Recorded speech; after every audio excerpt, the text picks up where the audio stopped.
Bien. La función de la capa de transporte, ¿sí? ¿Cuál sería? Es la responsable de las comunicaciones lógicas entre las aplicaciones que se ejecutan entre diferentes hosts, ¿sí? Esta capa, o sea, es la que se ubica entre la capa de red IP y la capa de aplicación, ¿sí? En el modelo. La función es asegurar que los datos lleguen completos, ¿sí? En orden, además, porque tienen la secuencia que la vamos a ir viendo, y al destino correcto, ¿no? Si bien, o sea, si bien los dispositivos empiezan a transmitir hacia dónde va el origen, bueno, pero dentro del paquete es donde está, que ya lo vimos un montón de veces, el origen y el destino IP hacia dónde va, ¿sí?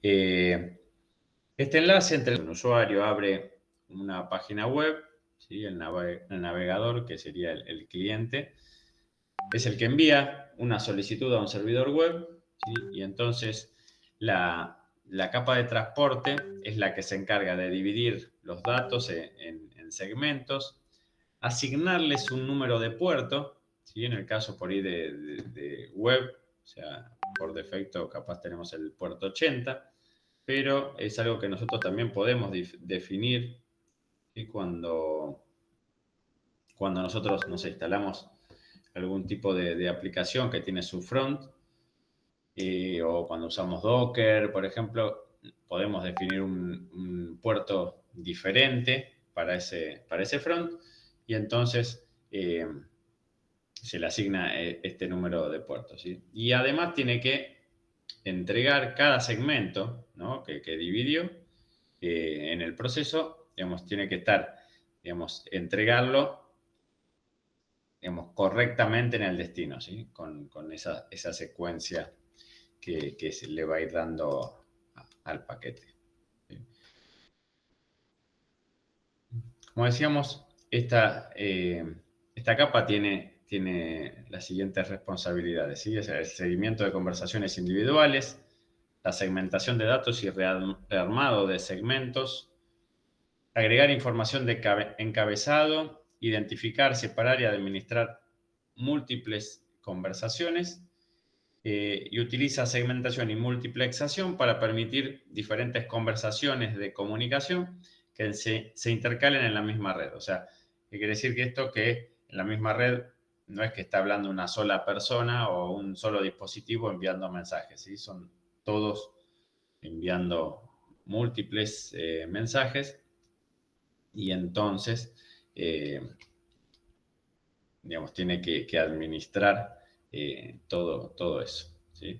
Lo que es la multiplexación es justamente esto, que permita que múltiples procesos o aplicaciones compartan esta misma conexión de red de forma simultánea, o sea, que estén todos juntos.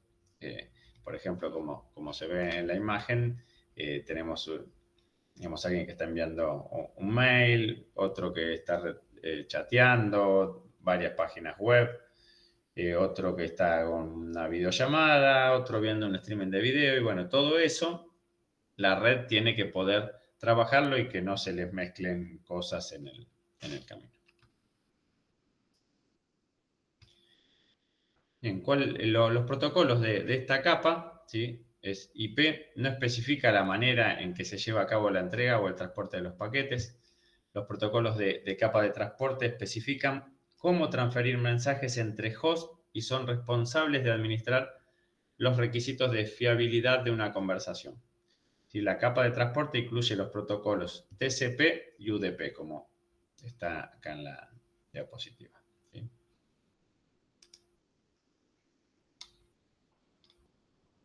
TCP, algo que tiene, o sea, es que provee la confiabilidad y el control de flujo de operaciones básicas, ¿sí? Esto es TCP.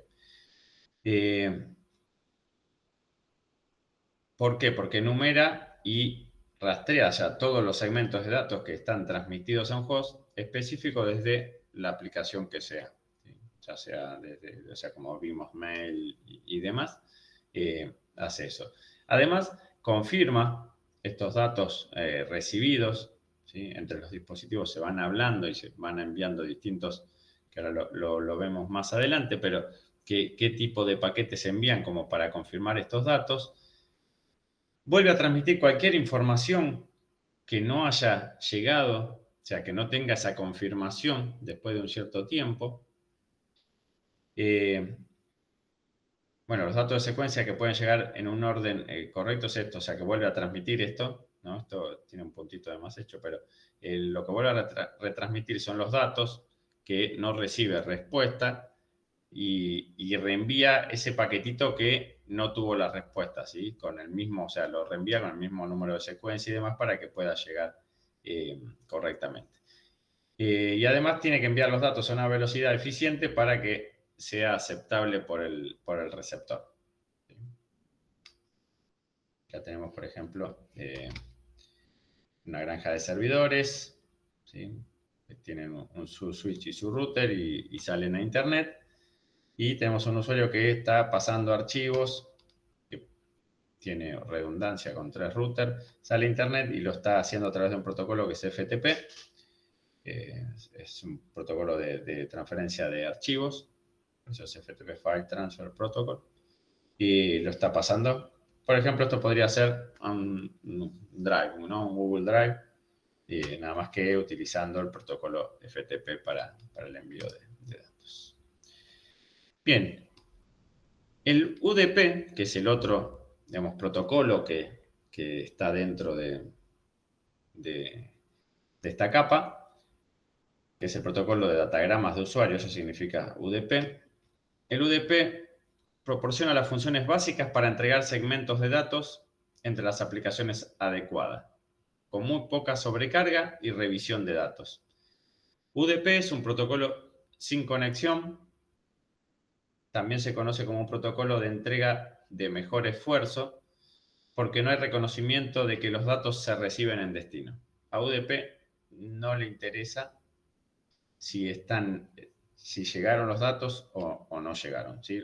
UDP envía. Nada más. UDP también es utilizado por las aplicaciones de solicitud y respuesta donde los datos son mínimos y la retransmisión se puede hacer rápidamente. ¿Sí? Eso es porque si tenemos datos chiquitos podemos enviarlos nuevamente sin ningún problema. Si es importante que todos los datos lleguen y que se puedan procesar en su secuencia adecuada, TCP es el protocolo utilizado, ¿sí? Para el transporte. Por ejemplo, para lo que es telefonía IP y lo que es DNS, se utiliza UDP porque es rápido, tiene poca carga, o sea, todo lo que vimos recién. Y para lo que es email, por ejemplo, ¿sí? El protocolo SMTP, o para la navegación web se utiliza TCP, ¿sí? Porque obviamente tiene que mostrar los datos de una forma correcta y tiene que llegar y tiene que llegar a destino. Pero, como ven, trabajan en conjunto porque cuando yo utilizo un navegador web, ya lo vimos que el DNS es el que nos resuelve el nombre de la IP que en realidad tiene la página web. Entonces, hay momentos que en cierta forma trabajan los dos protocolos. Bien, características de TCP. Bueno, igual quería hacer un resumen de todo lo de lo anterior que vimos. Tenemos por un lado, o sea, el protocolo TCP, ¿sí? Que es confiable, que tiene una entrega garantizada con confirmaciones, ¿sí? Que son ACK, que lo vamos a ver más adelante. Además, reensambla en el orden correcto, o sea, que tiene que ir el mensaje. Tiene un control de flujo y de congestión de la red. Si bien la velocidad es un poquito más lenta y genera mayor sobrecarga, ¿sí? Es mucho más fiable. ¿Sí? Y bueno, los ejemplos los vimos Vimos ahí que para una página web, para un email, para un FTP, ¿sí? Más que nada, si es una descarga de un archivo que necesita que el archivo llegue bien armado, es TCP. Y por el otro lado tenemos UDP, que es un tipo de servicio que no es confiable, o sea, no es confiable porque no tiene una confirmación de entrega, no garantiza el orden, ¿sí? de los datos, no tiene control de flujo ni de congestión de la red. Eso sí, es muchísimo más rápido, ¿sí? Porque claro, o sea, no genera una sobrecarga en la red, porque no tiene esa retransmisión ni de datos ni de mensajes entre los dispositivos para saber si llegó o no llegó, así que es mucho más rápido y se utiliza para voz sobre IP, para streaming, para DNS, para los juegos online, ¿sí? Para los videojuegos online también es UDP el protocolo que se utiliza. Entonces, como regla general, es donde la exactitud es crítica, o sea, donde algo necesitamos sí o sí que sea confiable, se utiliza TCP. Y donde cuando nos importa por encima de todas las cosas, lo que nos importa es la velocidad, más que digamos, la fiabilidad, es que utilizamos UDP. Bien, ahora sí seguimos. TCP es un protocolo orientado a la conexión que negocia y establece una conexión permanente o una sesión, ¿sí? entre los dispositivos de origen y destino antes de reenviar cualquier tráfico. ¿Sí? Además, garantiza esta entrega confiable, como decías. Dice, por muchas razones es posible que un segmento se corrompa o se pierda por completo, ya que se transmite a través de la red. Obviamente esto si la red está saturada y por ahí se dropea algún paquete, TCP lo va a retransmitir, ¿sí? Entonces asegura que cada segmento que envía, digamos, llegue a destino. Proporciona entrega en el mismo pedido, o sea, debido a que las redes pueden proporcionar múltiples rutas que pueden tener diferentes velocidades de transmisión, los datos pueden llegar en el orden incorrecto. ¿Sí? Por eso es que va recibiendo estas confirmaciones de que van llegando los paquetes, ¿sí? Además, admite control de flujo. Los hosts de red tienen recursos limitados, ¿sí? Porque tienen memoria, un procesador. Además, también son afectados por las temperaturas, ¿sí? Si tienen por el voltaje, ¿sí? que están recibiendo. Todo eso también genera, o sea, tiene un límite de recursos, ¿sí? A ver que alguien quiere entrar. Listo. O sea, cuando TCP advierte que esos recursos están sobrecargados, ¿sí? puede solicitar que la aplicación que envía esos datos reduzca la velocidad del flujo de datos, ¿sí? Porque está viendo que o se le están encolando datos o empieza a tener que dropear paquetes. Entonces, de esa forma puede pedirle que baje un poquito la velocidad con la que está enviando los datos. Bien, esto es uno de los paquetes TCP. ¿Sí? TCP es un protocolo que tiene un estado, lo que significa que realiza un seguimiento del estado de la sesión de comunicación y registra qué información se envió y qué información se reconoció. ¿Sí? Todo esto lo va haciendo dentro del mismo paquete. ¿Sí? Que ya lo vimos como vimos Wireshark, vimos cómo lo iba agregando. ¿Sí?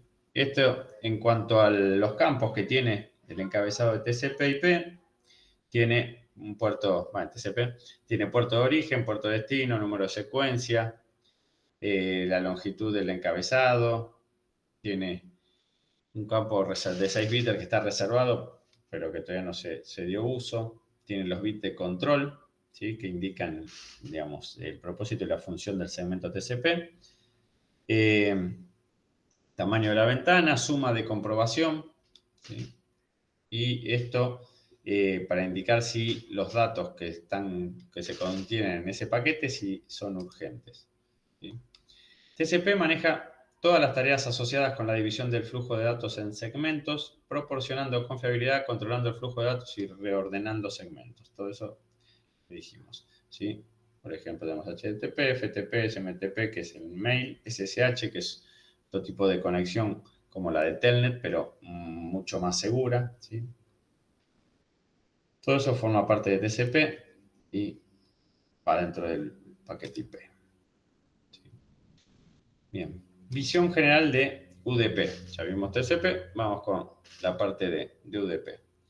Las características de UDP incluyen lo siguiente, ¿sí? Los datos se reconstruyen en el orden en que se recibieron, los segmentos perdidos no se vuelven a enviar, no se establece esta sesión entre los dos hosts que sí hace TCP y el envío no está informado sobre la disponibilidad de recursos. Es como yo puedo estar hablando, ustedes están todos durmiendo, pero conectados, y listo, y yo hablo y es como UDP. El encabezado UDP es mucho más simple que el TCP porque solo tiene 4 campos y requiere 8 bits, 8 bytes, o sea, 64 bits, quiere decir. Entonces tenemos origen, destino, el largo y digamos, la comprobación del paquete, ¿sí? Para que esté entero. Y acá tenemos puerto de origen, puerto de destino, la longitud y suma de comprobación, que es para la comprobación de errores del encabezado y los datos del datagrama.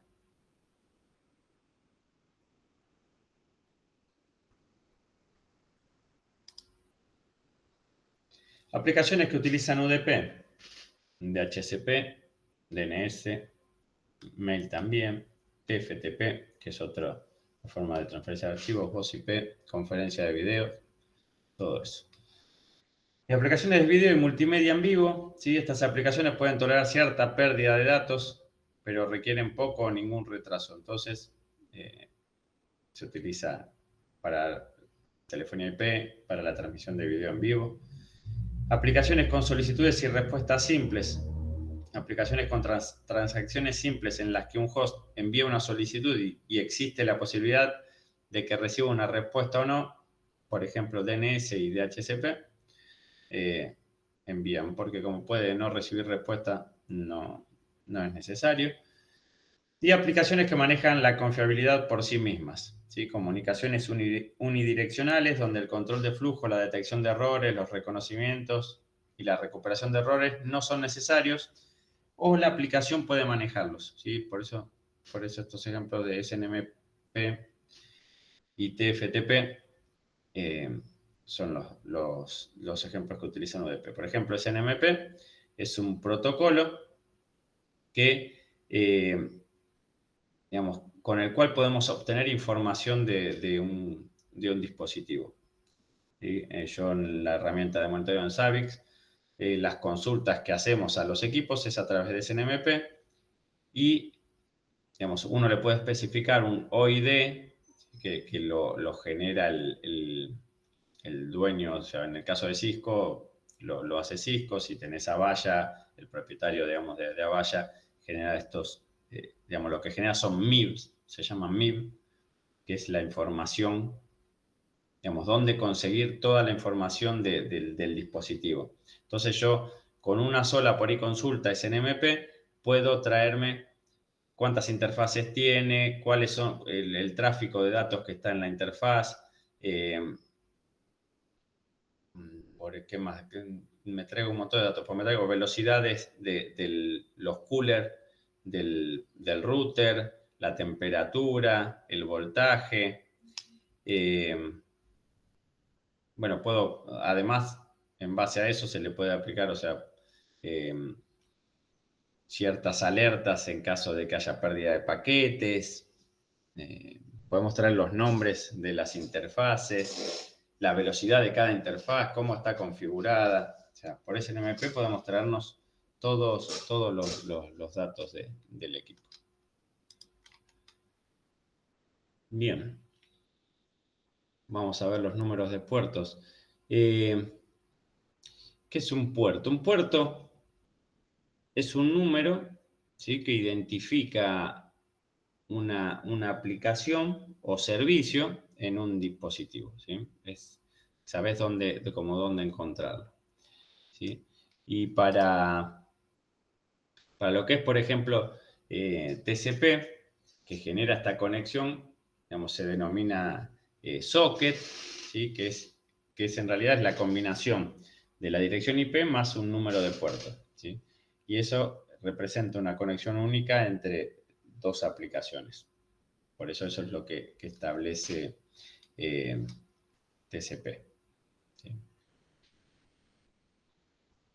Bien, los protocolos de capa de transporte TCP y UDP utilizan números de puerto para administrar múltiples conversaciones simultáneas. El número de puerto de origen está asociado con la aplicación de origen en el host local, mientras que el número de puerto de destino está asociado con la aplicación de destino en el host remoto. ¿Sí? Lógico, ¿no? Los puertos de origen y destino se colocan, o sea, van dentro del segmento, ¿sí?, del mismo paquete IP, ¿sí? Eh, bueno, esto es lo que le decía, que se conoce como socket, la combinación de la dirección IP de origen y el número de puerto de origen, o la dirección IP de destino y el número de puerto de destino. Estos sockets permiten que los diversos procesos que se ejecutan en un cliente se distingan entre sí y también permiten la diferenciación de las distintas conexiones a un proceso de servidor, ¿sí? Ya tenemos los ejemplos. Grupos de números de puerto, ¿sí? Estos son puertos bien conocidos, van del 0 al 1023. Por lo general se utilizan para aplicaciones como navegadores web, clientes de correo electrónico y clientes de acceso remoto. Los puertos conocidos definidos para aplicaciones de servidor comunes permiten a los clientes identificar fácilmente el servicio asociado requerido.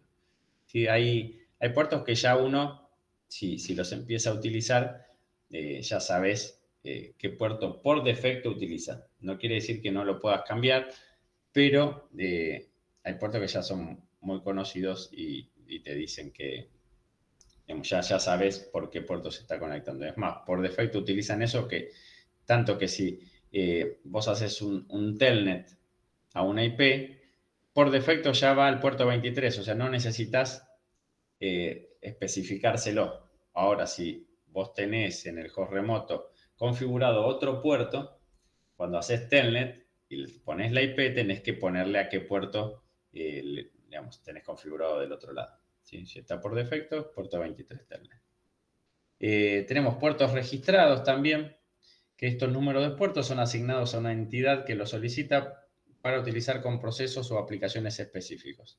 Y principalmente, estos procesos son aplicaciones individuales que el usuario elige instalar en lugar de aplicaciones comunes que recibiría un número de puerto conocido. Por ejemplo, Cisco ha registrado el puerto 1812 para su proceso de autenticación con el servidor Radius. Eso lo registró Cisco. Obviamente, seguro tiene que pagar para tener este puerto específico para él. Y después tenemos puertos privados y o dinámicos, que se conocen como puertos efímeros, ¿sí? Generalmente el sistema operativo del cliente asigna estos números de puerto dinámicamente cuando se inicia una conexión a un servicio. Después, el puerto dinámico se utiliza para identificar la aplicación cliente durante la comunicación, pero como son efímeros, una vez que termina la conexión se cierra y listo, ¿sí? Desaparece. Por ejemplo, tenemos los grupos de números de puerto, que son los conocidos, ¿sí? Para FTP tenemos para datos el puerto 20, el de transferencia de archivos de control es el puerto 21, para SSH es el puerto 22, para Telnet, como les decía, es el 23, para mail, SMTP, es el 25, esto para DNS es el 53, este no lo sabía. El DHCP por el 67, ¿sí? Tenemos CNMP, si lo sé que es el 161, y para lo que es HTTPS, que es SSL, digamos que es cuando nosotros entramos a una página web que tiene certificado, que nos pide un login y tiene el candadito. Ese es el protocolo seguro de transferencia de hipertexto, que es HTTPS, y no está navegando por el puerto 80 como lo haría HTTP. Lo hace a través del puerto 443. Bien, como podemos ver, por ejemplo, nosotros las conexiones que tenemos contra nuestra máquina, ¿sí? Podemos abrir el solo símbolo del sistema y ejecutar netstat y nos va a decir qué tipo de conexión tenemos contra nuestra máquina, ¿sí? Y si está establecida o no. Generalmente, estando, y más si estando conectado con Meet y todo, van a aparecer varias. ¿Sí? En algunos casos podemos ver a qué hace referencia. Nosotros tenemos IPs, ¿sí? Nos da alguna información, pero no siempre es más. Si estamos, cuando estén en alguna red, prueban, van a ver que hay muchas PC de compañeros que aparecen en estas conexiones. ¿Sí? Bien, ¿cuál es el proceso de comunicación en TCP? Cada proceso, ¿sí? de TCP que se ejecuta en el servidor, como dijimos, utiliza un número de puertos. ¿Sí? Un servidor individual no puede tener dos servicios asignados al mismo número de puertos dentro de los mismos servicios de la capa de transporte. ¿Sí? Una aplicación de servidor activa asignada a un puerto específico se considera abierta, lo que significa que la capa de transporte acepta y procesa los segmentos dirigidos a ese puerto. Toda solicitud entrante de un cliente direccionada al socket correcto es aceptada y los datos se envían a la aplicación del servidor. ¿Sí? Tenemos cliente 1, cliente 2, el servidor. Por un lado tenemos HTTP en el puerto 80 y el mail por el puerto 25. ¿Sí? Tenemos en la respuesta del servidor al cliente, o sea, estas dos son las respuestas al servidor, del servidor al cliente TCP, que utiliza el puerto de destino del paquete de solicitud como el puerto de origen. ¿Sí? Por ejemplo, acá tenemos que SMTP, la respuesta que la da a través del origen del puerto 25, que es el que utiliza el protocolo, y como destino tiene el puerto 51.152. Y el cliente 1, ¿sí? Tiene una respuesta del HTTP que tiene como puerto de origen 80, pero como destino utiliza el 49.152, ¿sí? Cualquier, digamos, puerto con el que establece la conexión en la máquina, que son estos puertos efímeros que utiliza. ¿Sí? Por ejemplo, debajo tenemos, o sea, esta fue la respuesta, nosotros tenemos acá el request, o sea, lo que envió el cliente y envía el origen del puerto, y cuál es el puerto de destino. Entonces, ahí establece esa conexión y el servidor cuando responde con su origen y responde al puerto que estaba abierto, o sea, con la conexión que estableció.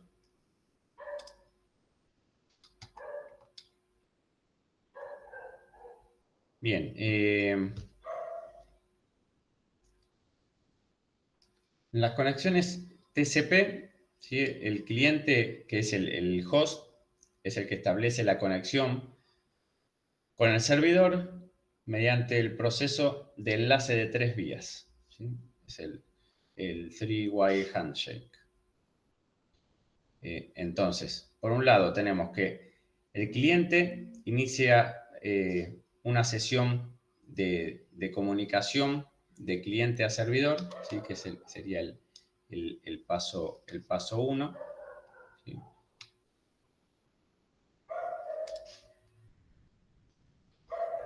Una vez que el servidor reconoce la sesión de comunicación, ¿sí? con el cliente, solicita una sesión de comunicación servidor-cliente, ¿sí? Lo hace como al revés, dice, ok, yo recibí esta, ahora te envío yo una solicitud y además, ¿sí?, le está enviando, ¿sí?, le está enviando una validación, que es este ACK, ¿sí?, una validación de que, digamos, de que está disponible, ¿sí? Okay, o sea, yo envío una solicitud.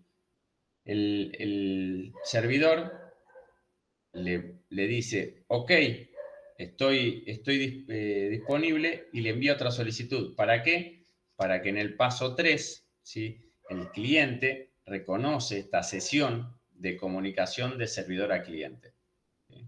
Es el último ACK que se envía, ¿sí?, que es cuando reconoce, y entonces ya a partir de este momento es donde se puede iniciar la conversación, o sea, se pueden empezar a enviar los datos. Ya tenemos la conexión establecida entre los dos puntos y ahí empiezo a enviar datos, ¿sí?, con las secuencias y demás. Además, en el paquete ven que envía la secuencia, envía el número de ACK y todo para tener este control, ¿sí?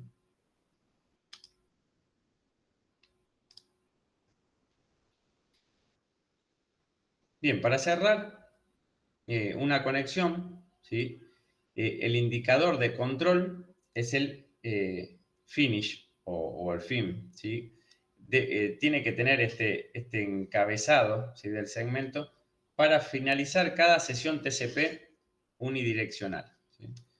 Eh, Se utiliza, o sea, hace lo mismo que el ACK, ¿sí? Uno envía el FIM, cuando el otro recibe, le envía un ACK de que recibió ese FIM, y ahí es donde se finaliza la conversación, ¿sí? Se necesita estos 4 intercambios para finalizar ambas sesiones, ¿sí? Porque cualquiera de los dos, tanto el cliente o el servidor, pueden iniciar la finalización de la conversación, ¿sí? Eh,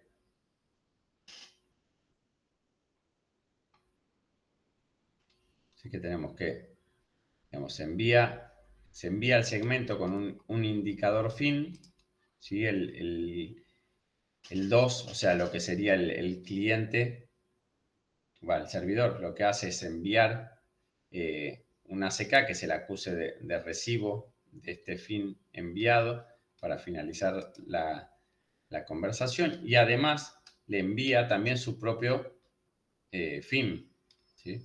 Entonces, el cliente vuelve a enviar, ¿sí?, su ACK para decir, ok, reconozco que me enviaste el fin. Y con eso se cierra la conexión. Por eso dice que tiene cuatro pasos, digamos, para poder finalizar la conversación o la conexión entre cliente y servidor, ¿sí? Bien, ¿cuáles son las funciones de este enlace de 3 vías? Hace que, digamos, establece que el dispositivo de destino esté presente en la red, verifica que el dispositivo de destino tenga un servicio activo y acepte solicitudes en el número de puerto de destino que el cliente de origen desea utilizar, e informa al dispositivo de destino que el cliente de origen intenta establecer una sesión de comunicación en dicho número de puerto. Una vez que se completa esta comunicación, se cierran las sesiones y se finaliza la conexión, ¿sí? Los mecanismos de conexión y sesión habilitan la función de confiabilidad de TCP.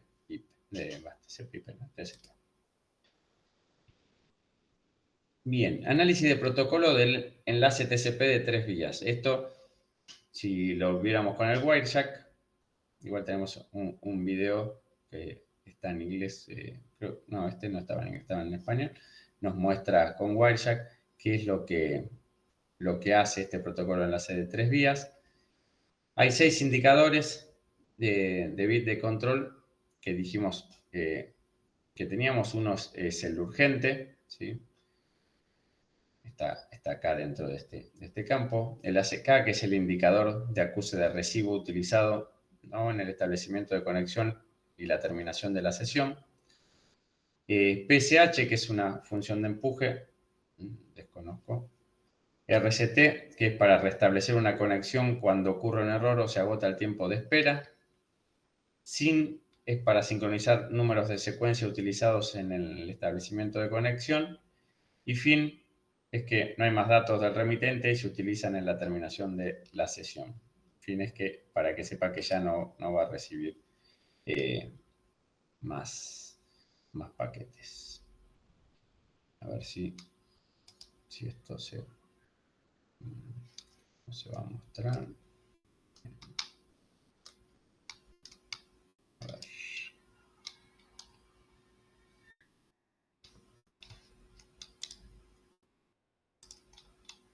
Vamos a dejar de compartir, así les comparto el video.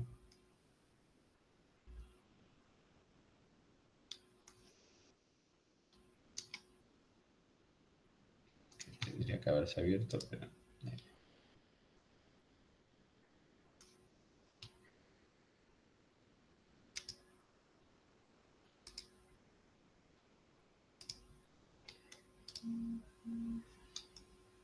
Un segundo que lo voy a abrir.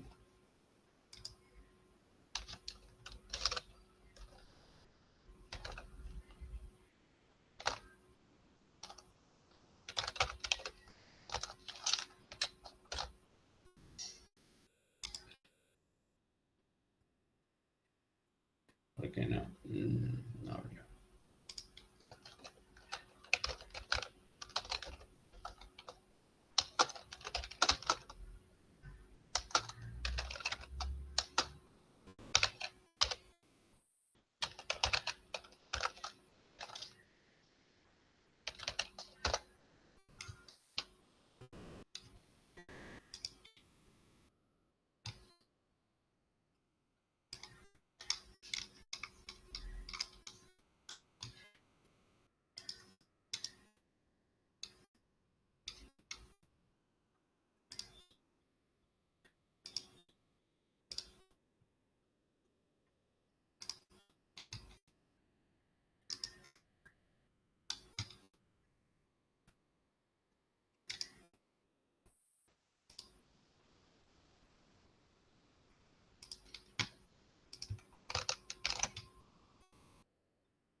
Ahí estamos.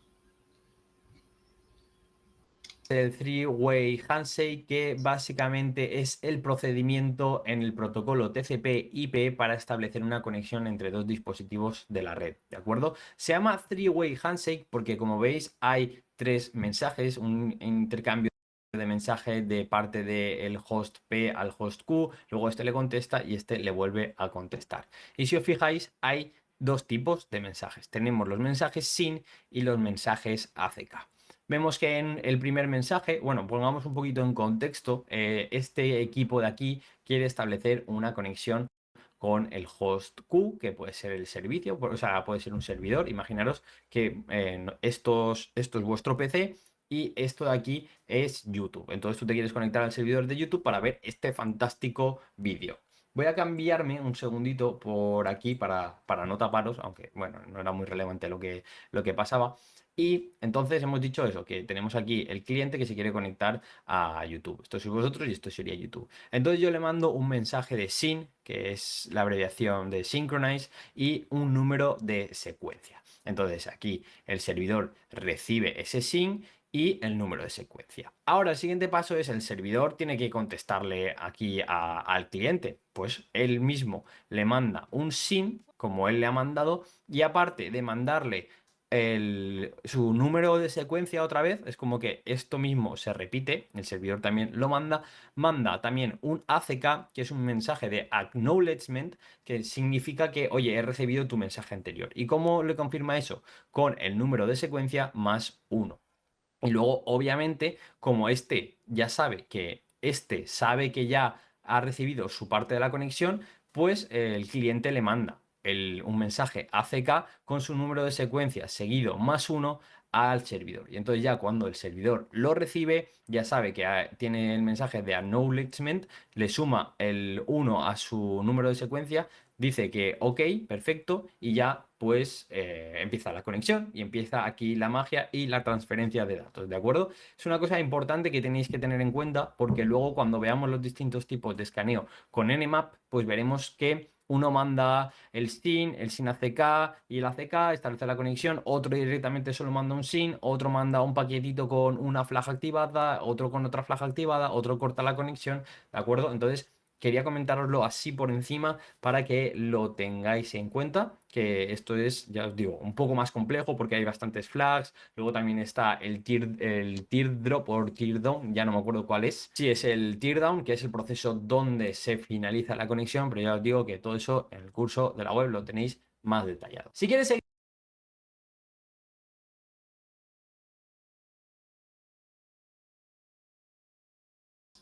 Bien, ahora voy a volver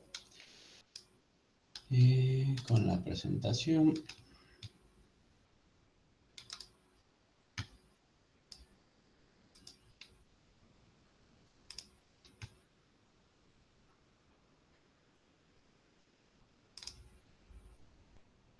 Bien, pasamos ahora a confiabilidad y control de flujo. Que, TCP también puede ayudar a mantener el flujo de paquetes para que los dispositivos no se sobrecarguen. ¿Sí? Eso es lo que decíamos, que cuando ven que está, digamos, por ahí el hardware no está dando abasto o la capacidad del puerto está llegando a su límite, puede hacer este manejo, ¿sí?, del flujo para no sobrecargar de más al dispositivo, ¿sí? Algunas veces los segmentos TCP no llegan a su destino o no llegan en orden. Todos los datos deben ser recibidos y los datos de estos segmentos deben ser reensamblados en el orden original. ¿Sí? Para lograr esto, se asignan estos números de secuencia en el encabezado de cada paquete. ¿Sí? Tenemos acá, por ejemplo, el dato y se divide en distintos segmentos y salen por la red. ¿Qué pasa? Algunos, ¿sí?, van por este camino y otros están yendo por este camino, ¿sí? Los mismos, o sea, el mismo dato, nada más que los segmentos son distribuidos de distinta manera. Entonces, cuando llegan al dispositivo, TCP tiene que reordenarlos. Por ejemplo, al tener diferentes rutas, llegó el segmento 1, 2, 6, 5, 4, 3, en ese orden. Entonces, TCP tiene que decir, no, pará, tenemos que ponerlos en el orden que va, gracias a que el número de secuencia está dentro del paquete. Entonces dice, no, este va primero, segundo, tercero, cuarto, quinto y sexto. Y tenemos, a ver si ahora esta vez se abre. No sé por qué no. No me lo abre cuando el link lo puse yo ahí dentro y lo voy a probar. Ahora vuelvo a compartir el video que corresponde, que está en inglés con subtítulos.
depicts a simplified example of TCP operations and is not necessarily a realistic depiction.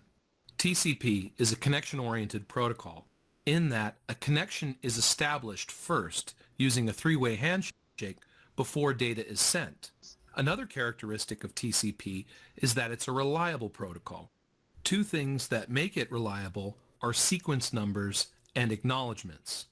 Every TCP segment that's sent in a TCP conversation gets a sequence number. So every byte of data is numbered basically in a sequential list. This allows a receiving host to rebuild the data from the ordered numbered segments. If data arrives out of order at the receiving end, the data can be put back together in the proper order thanks to the sequence numbers. Acknowledgements come into play by helping the sender know that the data that's being sent is actually being received. The way this works is the sending host sends TCP segments in bytes, and the receiving host acknowledges bytes received by sending acknowledgements. There is a limit to the amount of data the sending host can send before it receives an acknowledgement from the receiver. This amount is called the window size. The window size is the total number of bytes sent in TCP segments that can be sent before receiving an acknowledgement. Using TCP window scaling, computers are able to achieve large window sizes of up to 1 gigabyte. So as the sending host sends bytes of data in TCP segments, the receiving host returns acknowledgements as it processes bytes received and frees up its buffers. We can see this depicted in this graphic. Let's start by reading the message from the sending host here. Start with byte number 1. I am sending 10 bytes. In this scenario, the 10 bytes is the window size. In reality, the window size would be a lot larger than 10 bytes, since today window sizes are typically 16 megabytes or larger. But this works nicely for this example. So the host is sending 10 bytes, starting with byte number 1. The receiving host, the server here, says, I received 10 bytes, starting with byte number 1. I expect byte 11 next. This is the acknowledgement. The server acknowledges it received the 10 bytes and now is expecting number 11. If we look down here, we can see that in this segment, starting with sequence number 1, 10 bytes have been sent. The receiver sends an ACK 11. Starting with 1, 10 bytes were sent, so the next sequence number it's expecting is an 11. This acknowledgement is sent back to the originating host. Now the originating host sends 10 more bytes starting with sequence number 11. If we were to ask ourselves what would be the next ACK that the server would send back to the originating host, we would have to ask ourselves what's the last sequence number sent.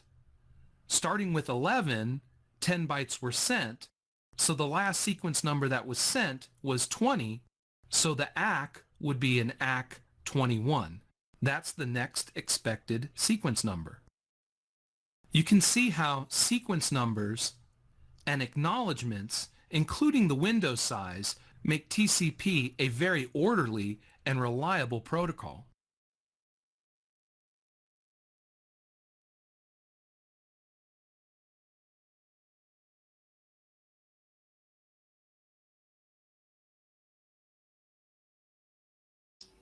En ahí, digamos, también un poco ese acknowledgement que dice, o sea, es el ACK, ¿sí? Que vemos de la vuelta del mensaje, ¿sí? Abreviado es el ACK. Seguimos con la presentación.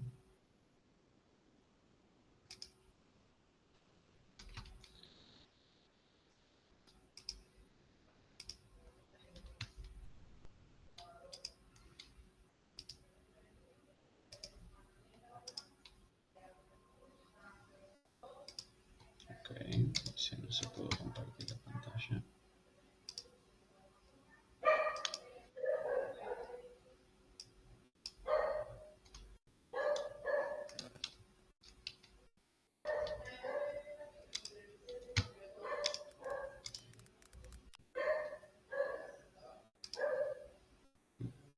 lleno toda la pantalla. Sí me deja. No sé por qué no le gustó lo demás. Bien, esto es lo que más o menos veíamos en el video, ¿sí? No importa cuán bien diseñada esté una red, ocasionalmente se producen estas pérdidas de datos. Entonces, TCP proporciona métodos para administrar la pérdida de segmentos y este es digamos, entre estos está un mecanismo para retransmitir segmentos para los datos sin reconocimiento. Aquí tenemos segmentos duplicados según el dibujito. Tenemos una CK3 nada más. 3 de host. Tenemos que ver. Los sistemas operativos host actualmente suelen emplear una característica TCP opcional llamada reconocimiento selectivo, abreviado SAC, negociada durante el protocolo de enlace de 3 vías. Si ambos hosts admiten SAC, el receptor puede reconocer explícitamente qué segmentos se recibieron, incluidos los segmentos discontinuos. Teníamos... este es el video de los datos que ya vimos también. Y esto también fue explicado en el video, o sea, con el tamaño de la ventana, cuál es digamos, el control de flujo de la cantidad de datos que iba a enviar, cuánto esperaba, o sea, que hace K, o sea, el reconocimiento, ¿sí? Sería el reconocimiento que hace el otro equipo de lo que le llega, le está enviando en el ACK, o sea, cuál es el número de secuencia que está esperando, ¿sí? Tendría que enviarle en la comunicación.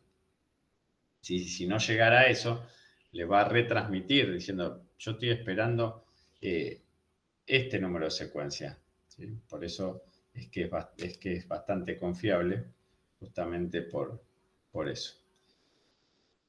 Bueno, el tamaño máximo del segmento, ¿sí? del MSS, es la cantidad máxima de datos que puede recibir el dispositivo de destino, ¿sí? Un MSS común es de 1460 bytes cuando se usa IPv4. Esto es lo que yo les decía que, no sé, en ANSYS las aplicaciones piden que en los enlaces no fragmenten por debajo de 1500, ¿sí? Porque por defecto son 1460. Pero, como el host determina el valor, ¿sí? que tiene este MSS, restando encabezados y demás, ¿qué hace? Cuando está teniendo algún problema en la transmisión, ¿sí? Establece por ahí un MTU distinto y empieza a fragmentar más los paquetes, ¿sí? En vez de hacerlo, de 1460, los paquetes empiezan a ser por ahí más chicos y las aplicaciones, por lo menos en las de ANSYS, empiezan a tener este problema de conexión, ¿sí? Por eso te dice que la transmisión son 1500 menos 60, que son 20 bytes para el encabezado IPv4, 20 bytes para el encabezado TCP, y por eso deja estos 1460 bytes como para enviar datos. Esto igual es modificable, obviamente, por configuración. Cuando se produce una congestión en una red, el router que está sobrecargado empieza a descartar paquetes, ¿sí? Dropea paquetes o se está perdiendo paquetes. Para evitar y controlar esta congestión, TCP emplea varios mecanismos, temporizadores y algoritmos de manejo de la congestión. Bien, pasamos a UDP. UDP no establece ninguna conexión, como ya vimos. UDP suministra transporte de datos con baja sobrecarga debido a que posee un encabezado de datagrama pequeño sin tráfico de administración de red. O sea, no establece ninguna conexión. Lo único que hace, envía datos a la red y llegan al receptor que están dentro del paquete. UDP no realiza seguimiento de los números de secuencia de la manera que lo hace TCP. Además, no puede reordenar los datagramas en el orden de la transmisión. Simplemente reensambla los datos en el orden en que se recibieron y los envía a la aplicación. ¿Sí? Los divide y empiezan a salir y llega 1, 2, 6, 5, 4, bueno. Y los que se perdieron no son reenviados. ¿Sí? Por ejemplo, tenemos el 3 que no llegó y bueno, lo lamento. Para UDP no le interesa. Lo único que le interesa es que lleguen rápido y los envíen. Eso es lo que hace UDP. A las aplicaciones que tiene el servidor, que está basado en UDP, se le asignan los números de puerto conocidos o registrados. ¿Sí?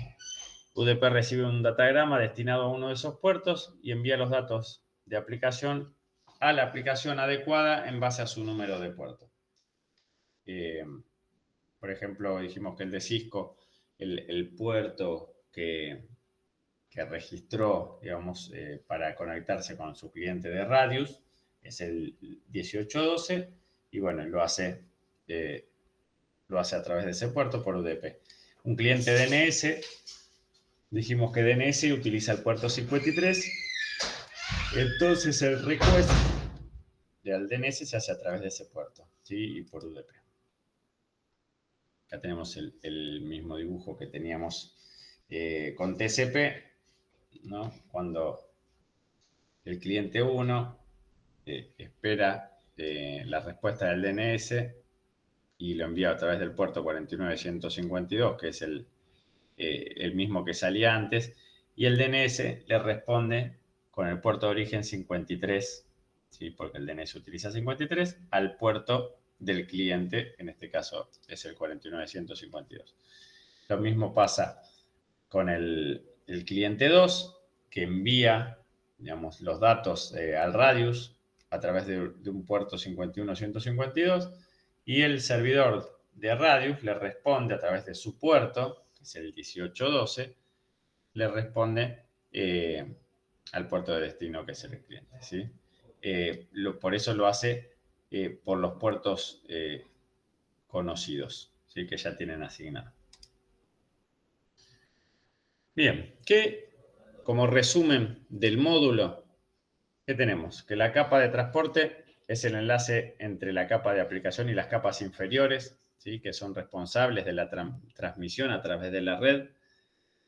Que la capa de transporte incluye los protocolos TCP y UDP. Que TCP establece sesiones, asegura confiabilidad, proporciona entrega del mismo pedido y admite control de flujo. Que UDP es un protocolo simple que proporciona las funciones básicas de la capa de transporte. Que UDP reconstruye los datos en el orden en que los reciba, ¿sí? Y los segmentos perdidos no se vuelven a enviar, no se establece sesión y UDP no informa al remitente de la disponibilidad de recursos. ¿Sí? Los protocolos de capa de transporte, tanto TCP y UDP, utilizan números de puerto para administrar las múltiples conversaciones que puedan tener simultáneamente. ¿Sí? Cada proceso de aplicación que se ejecuta en el servidor para utilizar un número de puerto, o sea, cada proceso obviamente que va con lo anterior, o sea, al tener múltiples conversaciones simultáneas, o sea, necesita utilizar un número de puerto distinto para cada uno para poder manejar la secuencia del envío de paquetes. El número de puertos es asignado automáticamente o, como les decía, configurado manualmente por un administrador del sistema, que ahí es donde uno puede cambiar el puerto. Y para que el receptor comprenda el mensaje original, los datos en estos segmentos se vuelven a ensamblar en el orden original. Esto, obviamente, digamos, si estamos hablando de TCP, ¿sí? Porque si no, no los va a resamblar en el orden original, sino en el orden que los reciba. Bien, se asignan números de secuencia en el encabezado de cada paquete. El control de flujo permite mantener la confiabilidad de la transmisión de TCP mediante el ajuste de la velocidad del flujo de datos entre el origen y el destino. que el origen está transmitiendo 1460 bytes de datos dentro de cada segmento TCP, ¿sí? Que es lo que vimos recién. El proceso en el que el destino envía reconocimientos a medida que procesa los bytes recibidos y el ajuste continuo de la ventana de envío del origen se conoce como ventanas deslizantes. En realidad es Windows sizing, o sea, no son deslizantes, pero es la cantidad que vimos en el video, la cantidad de datos que envía en la ventana. Para evitar y controlar la congestión, TCP emplea varios mecanismos de manejo de congestión, ¿sí? Esto es así resumido lo que vimos en esta capa, ¿sí? De transporte.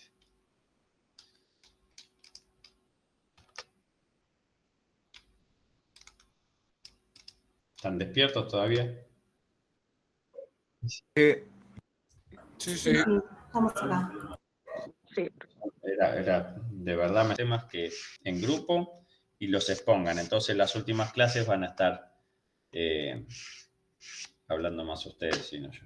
Capa superior del modelo, el modelo OSI y TCP/IP, ¿sí? Ya estamos arriba, ¿sí? Ya llegamos a las 7 capas. Recuerden que yo siempre, yo les comenté y se dice en la parte de redes que siempre el problema lo tiene la capa 8, ¿sí? Si bien el modelo no contempla la capa 8 somos nosotros, somos los usuarios. Entonces, es como que el error de capa 8 cuando el error lo cometemos nosotros, no los modelos, ¿sí? Pero bueno, ya estamos en lo que sería la última capa del modelo, ¿sí? Es donde interactúan las aplicaciones ya con el usuario final. Las 3 capas superiores del modelo OSI, aplicación, presentación y sesión, definen funciones de la capa de aplicación TCP/IP. La capa de aplicación proporciona la interfaz entre las aplicaciones utilizadas para comunicarse y la red, ¿sí? Que subyacente a través de la cual se transmiten estos mensajes. Y algunos de los protocolos de esta capa de aplicación más conocidos incluyen HTTP, FTP, TFTP, IMAP y DNS. ¿Sí? Tenemos varios acá que en este caso no están abreviados, pero es DNS, es HTTP, SMTP, que es el del mail. Bueno, Post Office Protocol, este no lo conozco su abreviación.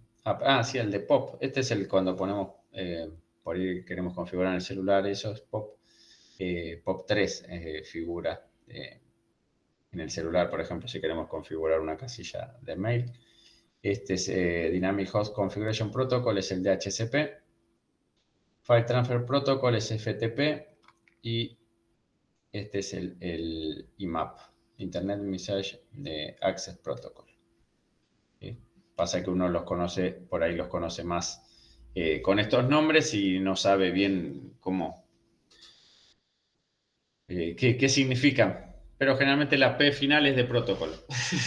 Eso te puedes acordar. Bien. Seguimos. La capa de presentación, ¿sí? Tiene 3 funciones principales. Dar formato a los datos del dispositivo de origen o presentarlos en una forma compatible para que lo reciba el dispositivo de destino. Comprimir los datos de forma tal que los pueda descomprimir el dispositivo de destino. Y cifrar los datos para transmitirlos y descifrarlos al recibirlos. ¿Sí? Esa es la capa de presentación. Y la capa de sesión crea y mantiene diálogos entre las aplicaciones de origen y destino. También maneja el intercambio de información para iniciar los diálogos y mantenerlos activos y para reiniciar sesiones que se interrumpieron o que estuvieron inactivas durante un periodo prolongado.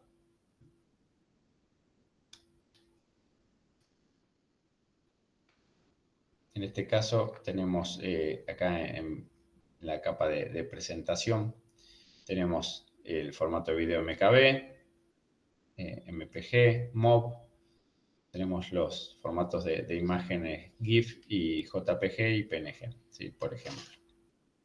También tenemos qué significa cada uno. Protocolos de capa de aplicación TCP/IP. ¿Sí? Los protocolos de aplicación TCP/IP especifican el formato y la información de control necesarios para muchas funciones de comunicación comunes de Internet. Los protocolos de capa de aplicación son utilizados tanto por los dispositivos de origen como los de destino durante una sesión de comunicación. Y para que estas comunicaciones se lleven a cabo correctamente, los protocolos de capa de aplicación que se implementaron en los hosts de origen y destino deben ser compatibles.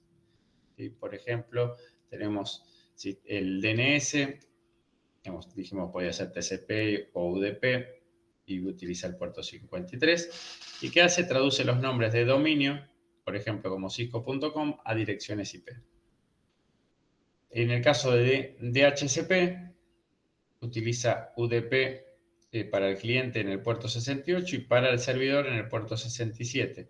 Y permite que estas direcciones vuelvan a utilizarse cuando ya no son necesarias. No solo hace eso, sino que también asigna, cuando se conecta un nuevo host dentro de una red, le asigna una IP, por ejemplo, o lo que IP, una máscara de subred y demás que esté configurada dentro del DHCP, se lo asigna. Por eso dice que permite que vuelvan a utilizarse, obviamente, porque cuando ya no están utilizadas, las vuelve a guardar para dársela a otro host.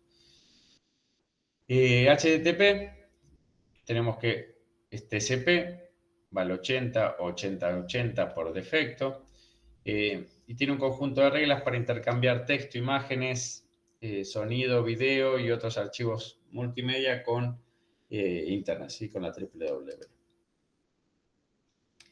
De punto a punto. Bueno, acá tenemos el modelo de comunicación punto a punto, que es el peer-to-peer.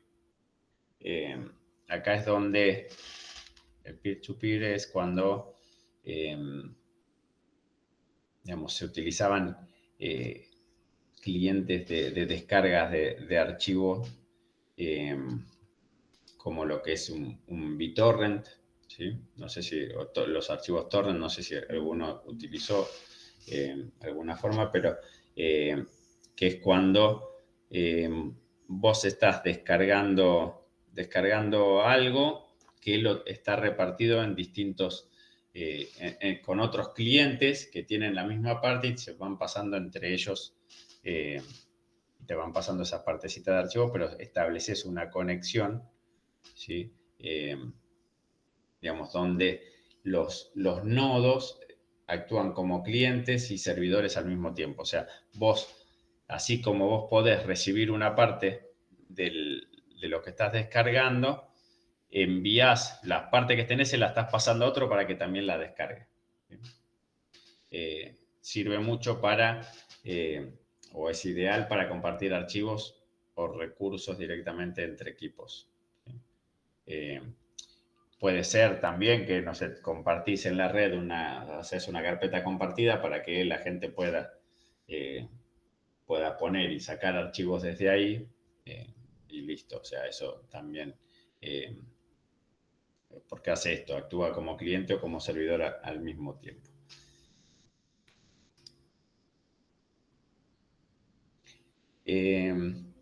Bueno, en la red punto a punto hay 2 o más PC que están conectados por medio de una red y pueden compartir recursos, por ejemplo, como impresoras y archivos sin tener un servidor dedicado. Cualquiera de los terminales puede funcionar como servidor y como cliente. ¿Sí? Y un equipo puede asumir la función de servidor para una transacción mientras funciona en forma simultánea como cliente para otra transacción. ¿Sí? Así que y se establecen por solicitud. Una aplicación peer-to-peer permite que un dispositivo funcione como cliente y como servidor dentro de la misma comunicación. Algunas utilizan un sistema híbrido en el que cada par accede a un servidor de índice para obtener la ubicación de un recurso almacenado en otro par. ¿Sí? Se ve, es muy fácil de ver en lo que es torrent. ¿Sí? Porque ahí si con tu cliente de BitTorrent podías ver todo el archivo y ver las distintas IP a las que se iba conectando y descargando cada parte en distintos pedazos. ¿Sí? Bueno, esto más de lo mismo. Más que nada se hace para descargas, ¿sí? de MP3 en su momento, el Casa, o no sé, Napster, Napster me parece que no era tan así, pero el Casa sí, y después el Ares hacía exactamente lo mismo. Después ya no recuerdo, ya dejé de descargar cosas así y no lo tengo.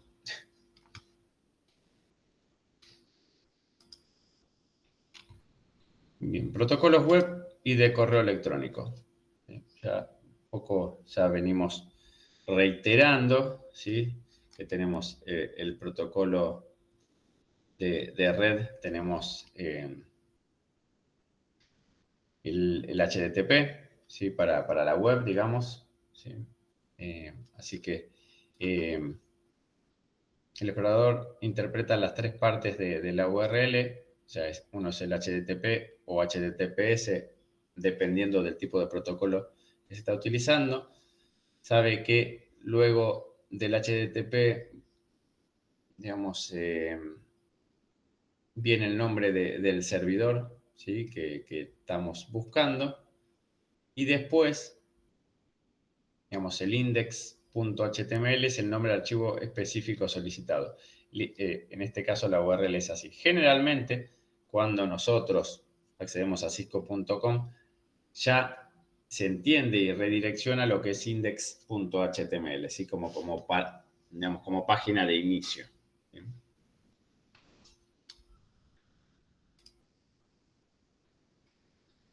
Bien, el paso 2, el navegador verifica con un DNS para convertir esta página web que sacó de la URL, digamos, para convertirla en una dirección numérica que utiliza para conectarse con el servidor. ¿Sí? El cliente inicia una solicitud HTTP a un servidor enviando una solicitud GET. Ahora vamos a ver más adelante que hay tres tipos de solicitudes HTTP. ¿Sí? En este caso hace una solicitud GET al servidor y solicita el archivo index.html. En el paso 3, en respuesta a esa solicitud, el servidor envía el código HTML de esa página web al navegador. Esto es como TCP, o decir, bueno, yo no necesito saber, yo entro a la página y la veo. ¿Sí? Pero bueno.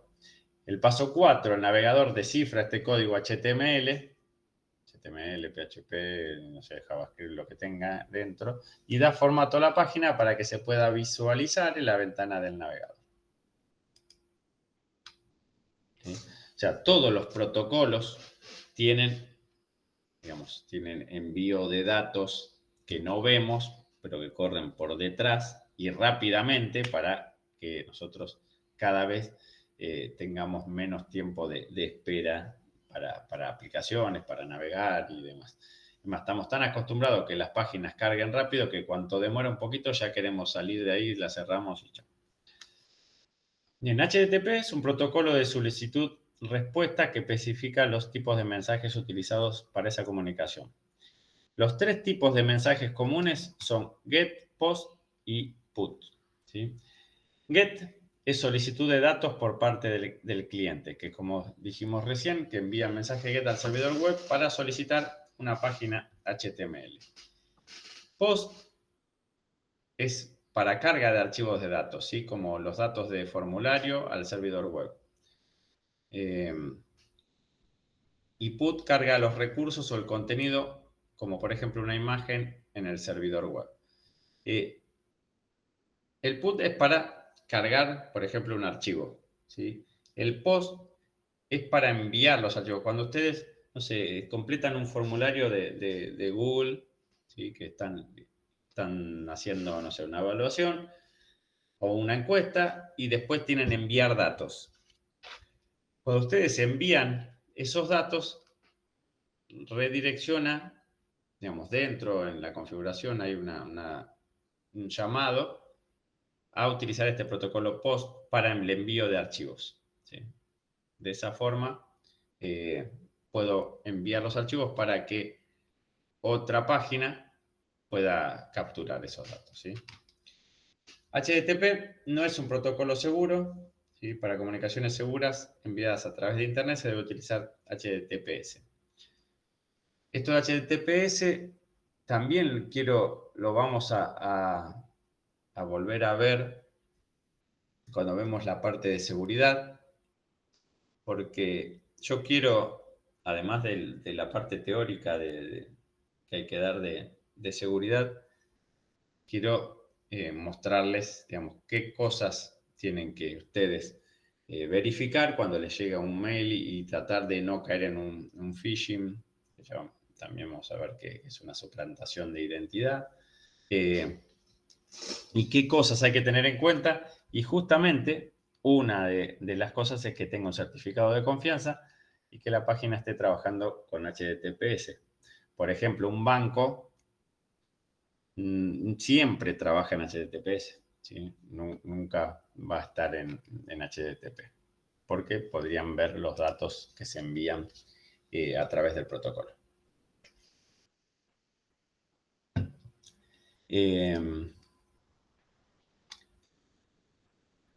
Bien, protocolos de correo electrónico, ¿sí? Tenemos, bueno, entonces ya sabemos que es un método de guardado y desvío que se utiliza para enviar, guardar y recuperar mensajes electrónicos a través de una red. Los mensajes de correo se guardan en bases de datos en servidores de correo. Los clientes de correo electrónico se comunican con esos servidores para enviar y recibir correo electrónico. Los protocolos más utilizados son SMTP, que es para transferencia de correo, y POP e IMAP, ¿sí? Que se utiliza para que los clientes reciban este correo. Generalmente también dentro del servidor de correos es donde pueden filtrar dentro de una red corporativa, o sea, de una empresa, pueden filtrar spam, pueden filtrar que no te lleguen correos que pesen más de, no sé, 10 megas. Además, se te asigna un espacio para cantidad, o sea, un tamaño para cantidad de mails dentro del cliente. ¿Sí? Todo eso se hace dentro de ese servidor de correo electrónico. Me agarró sueños. SMTP, POP e IMAP. ¿Sí? Cuando un cliente envía el correo electrónico, el proceso SMTP del cliente se conecta a otro proceso del SMTP del servidor en el puerto 25. Ya dijimos que ya les va a quedar que al final es el puerto 25. Después de que se establece esta conexión, el cliente intenta enviar el correo electrónico al servidor a través de esta conexión. Una vez que el servidor recibe el mensaje, lo ubica en una cuenta local, ¿sí? Si el destinatario es local, o lo reenvía a otro servidor de correo para su entrega.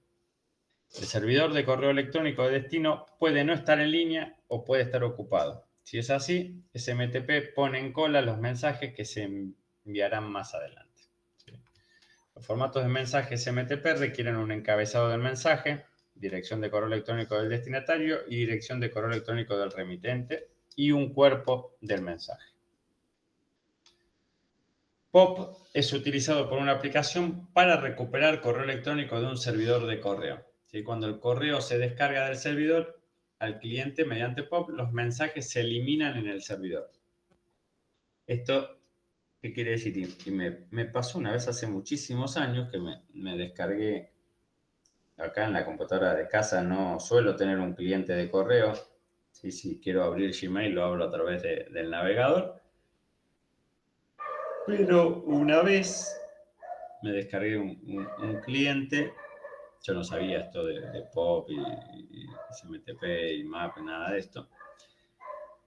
Y hice la conexión del cliente y claro, me empezó a descargar O sea, se empezó a bajar todos los mensajes que tenía y me los envió, me los eliminó del servidor. O sea, es como que yo me instalé un cliente, me descargo todos los mails de Gmail y cuando entro a Gmail desde otra ubicación no tengo nada. ¿Sí? Entonces, nada, eran pavadas, así que no me importó, pero bueno, no sabía que pasaba esto y bueno, esto lo hace el servicio POP. ¿Sí? Escucha de manera pasiva en el puerto TCP-110. Está escuchando ahí esperando las solicitudes de conexión del cliente. Cuando alguien quiere utilizar este servicio y envía una solicitud, POP es el que le envía un saludo, ¿sí? Por así decirlo, como diciendo, bueno, acá estoy esperando. Entonces, una vez que está establecida la conexión, el cliente intercambian los comandos y respuestas hasta que la conexión se cierre o se cancele. ¿Sí? Dado que POP no almacena mensajes, no se recomienda para las pequeñas empresas que necesitan una solución de respaldo centralizada. Obviamente, porque si te elimina los correos, no es buena idea. Bien, IMAP, que es el otro protocolo de correo electrónico, describe un método para recuperar mensajes de correo electrónico. A diferencia de POP, cuando un usuario se conecta a un servidor IMAP, se descargan copias de los mensajes a la aplicación del cliente. Los mensajes originales se mantienen en el servidor hasta que se eliminen manualmente. ¿Sí? Cuando un usuario decide eliminar un mensaje, el servidor sincroniza esta acción y elimina el mensaje del servidor. Esto es lo que hace, por ejemplo, en mi oficina, el Outlook. ¿Sí? Descarga copias de los mensajes y si yo lo elimino, sí lo vuela. Servicios de direccionamiento IP. ¿Sí? Tenemos servicios de nombre de dominio. ¿Sí? Los nombres de dominio se crearon para convertir las direcciones numéricas en un nombre sencillo y reconocible. Esto es como veíamos IPv4 y IPv6, que es más complicado acordarse una dirección IPv6. Bueno, en este caso también sería más complicado promocionar o acordarse la IP de, no sé, de Google, sacando que si entras todo el tiempo te vas a acordar esa dirección IP, pero si tendrías que entrar a otro lugar, sería como muy difícil de recordar. Por eso es que hicieron estos nombres de dominio, donde vos te podés acordar un nombre, es mucho más sencillo y que el DNS, ¿sí? Haga esta conversión a IP y pueda mostrarte la página web. ¿Sí?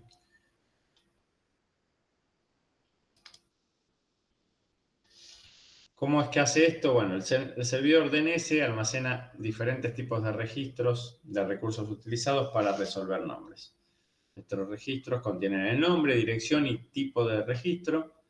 Algunos de estos tipos son los siguientes: una dirección IPv4 de terminal, un servidor de nombre autoritativo, una dirección IPv6 de terminal o un registro de intercambio de correo. ¿Sí? Cuando un cliente realiza una consulta, el proceso DNS del servidor observa primero sus propios registros para resolver el nombre. ¿Sí? Por eso hay varios servidores de DNS y Google tiene uno. Si no puede resolverlos con los registros almacenados, contacta a otros servidores de DNS para hacerlo. ¿Sí? Una vez que se encuentra una coincidencia y se la devuelve al servidor solicitante original, este almacena temporalmente la dirección numerada por si se vuelve a solicitar el mismo nombre.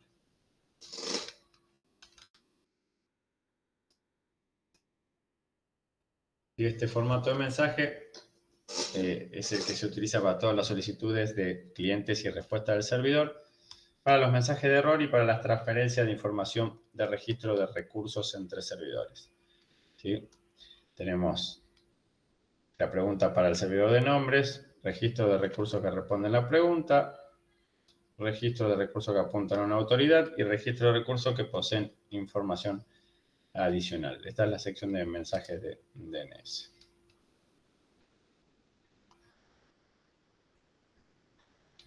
Jerarquía DNS. El protocolo DNS utiliza un sistema jerárquico para crear una base de datos que proporcione la resolución de nombres. Cada servidor DNS mantiene un archivo de base de datos específico y solo es responsable de administrar las asignaciones de nombre a IP para esa pequeña porción de toda la estructura DNS. Cuando un servidor DNS recibe una solicitud para una traducción de nombre que no se encuentra dentro de esa zona DNS, el servidor DNS reenvía la solicitud a otro servidor DNS dentro de la zona adecuada para su traducción. Algunos ejemplos de dominios de niveles superiores son los siguientes: .com, una empresa o industria; .org, una organización sin fines de lucro; .au, que es de Australia, y así, digamos, sucesivamente. .com.ar para nosotros, .es para España.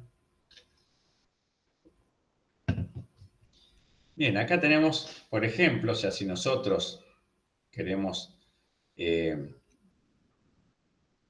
digamos, consultar manualmente algún,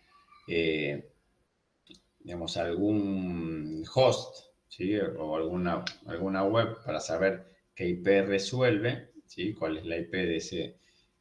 Es más, a veces es una práctica que se puede hacer, o sea, nosotros utilizamos SNLOOKUP, ¿sí? Y con eso, si vos le pones no sé, Cisco o lo que quieras buscar, te va a devolver cuál es el servidor por defecto que tiene alojado, ¿sí? Estos datos, cuál es la dirección IP. Porque, ¿qué pasa? A veces, no sé, si uno empieza a utilizar un DNS, o dicen, a veces las conexiones andan un poco lentas debido a la resolución de nombre. Vos querés acceder a una página web y ves que demora muchísimo en abrir. Y bueno, a veces es por esta demora de la resolución de nombres. Entonces, puedes hacer un ping o puedes hacer un NSLOOKUP. Y entonces te devuelve cuál es la IP. Entonces vos podés agarrar esta misma IP, pegarla en el navegador, y es como si directamente fueras a la página web con el nombre, ¿sí? Entonces, cuando tenés esos problemas de resolución de nombres, lo puedes hacer de esa forma. Bien, pasamos a el DHCP, ¿sí? Esto automatiza la asignación de direcciones IPv4, máscara de subred, puertas de enlace y otros parámetros de redes IPv4, ¿sí? Se considera direccionamiento dinámico en comparación con direccionamiento estático. El direccionamiento estático está introduciendo manualmente la información de la dirección IP. Ok, eso es lo que vamos a hacer parte de. Cuando vayamos el jueves, va a ser manual, no va a ser por DHCP. Nosotros vamos a introducir manualmente la dirección IP, puerta de enlace, máscara de subred y cualquier otra cosa que necesitemos. Pero sí está lindo el DHCP, profe. Sí, Tan es verdad. resolutivo. La verdad que es recopado. Es muy agradable, es un buen amigo. Los amigos hay que tenerlos cerca, Sí. no es que listo los profe. Pero bueno, supongamos que no funciona el direccionamiento manual y vamos a usar DHCP. Siempre, bueno, es un buen recurso. Sí, bueno, a ver, déjalo. Me pasa por ahí si estoy en Linux sin interfaz gráfica y tengo que asignar alguna IP y digo, ay, no me acuerdo cuál era la máscara de subred y no tengo ganas de hacer el cálculo. Bueno, sale automático. O sea, no es que es mala la idea, de ojo. Pero bueno. Es lo más práctico.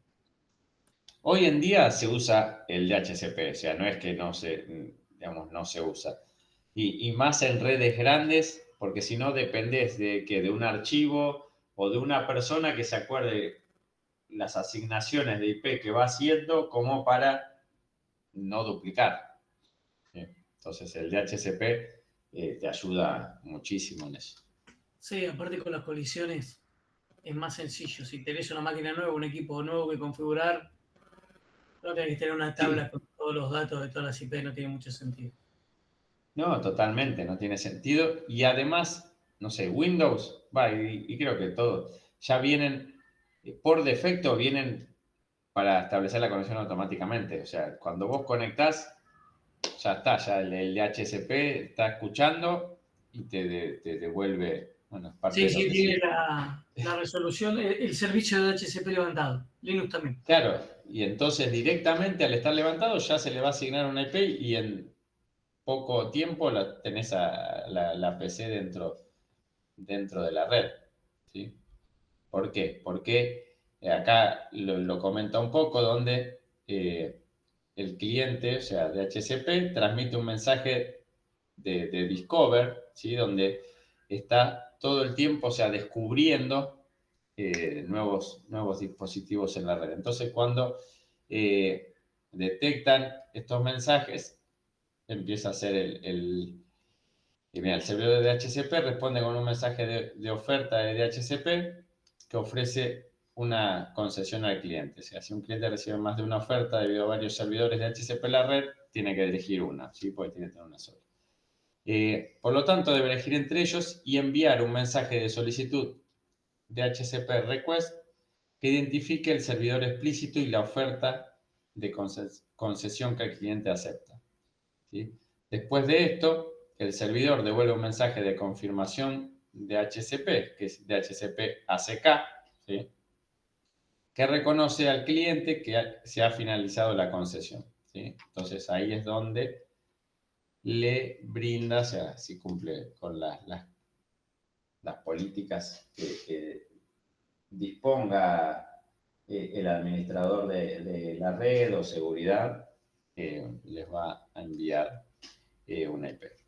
¿Por qué digo esto? Porque si yo quiero que en mi red solamente pueda haber Windows 11, bueno, puedo decir que a Windows 7, Windows 10, nada, no le dé IP. ¿Sí? Entonces, si no cumple con ciertas condiciones, podemos filtrar. Bien, servicios de uso compartidos de archivos. Acá tenemos el protocolo FTP, ¿sí? Que les había dicho que FTP utiliza puerto 20. ¿Sí? Me parecía que era 23, pero no, 23 es Ethernet, así que... Bien, este protocolo se desarrolló para permitir transferencia de datos entre un cliente y un servidor, y más que nada para digamos, el envío de archivos. Este protocolo se utilizaba, o se sigue utilizando, pero antes te vendían, por ejemplo,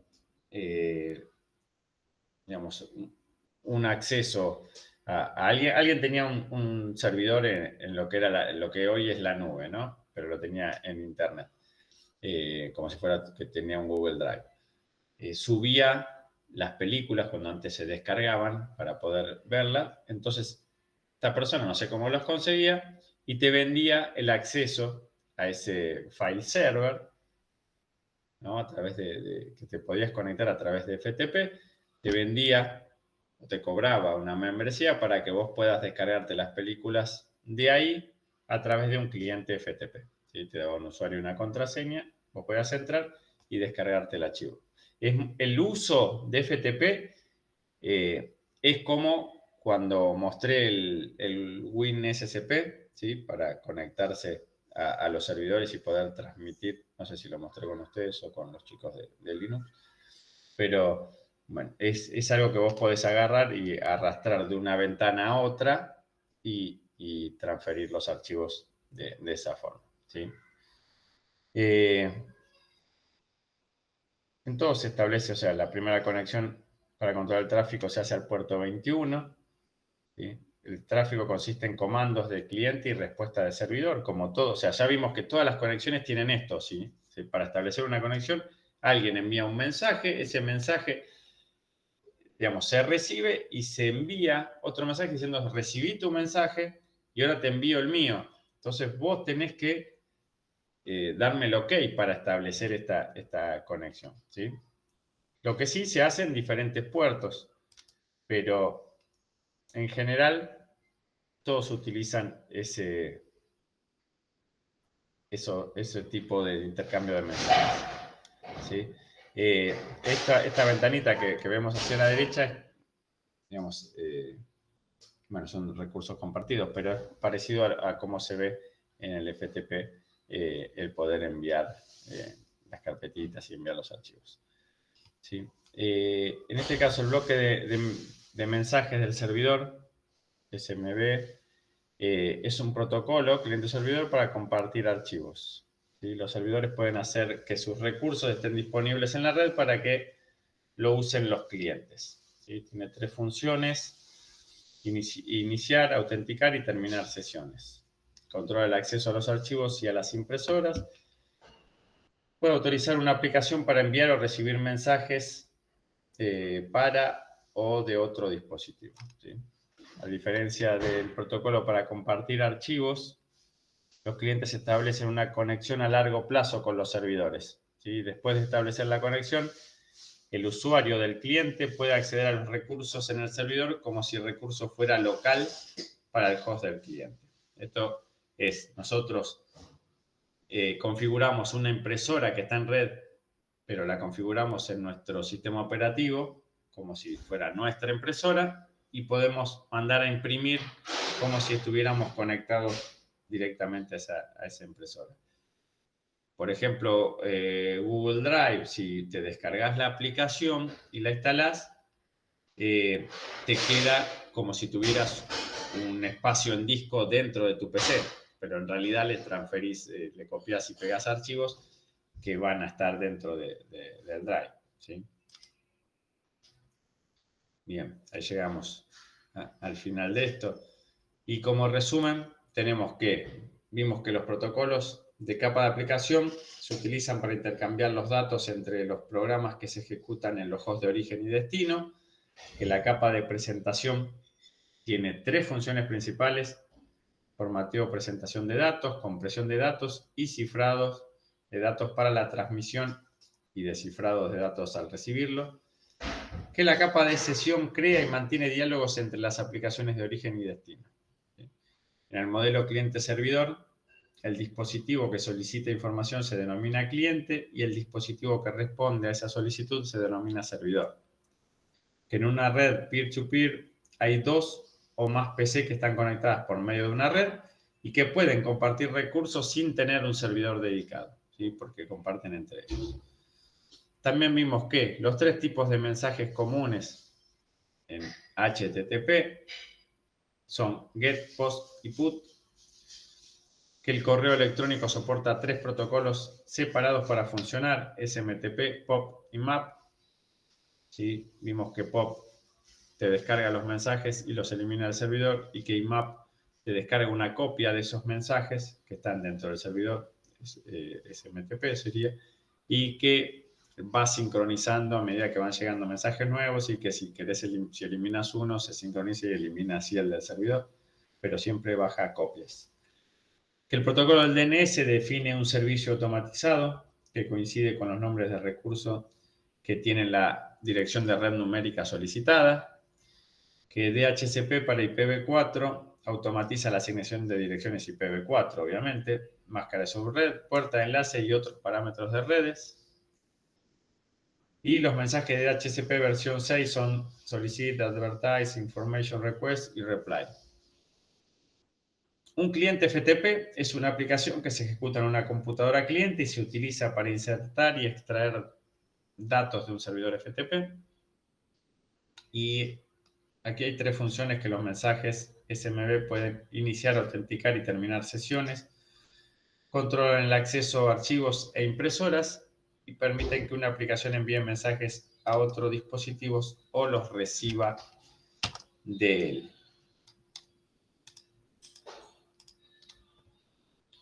Bien, dejo de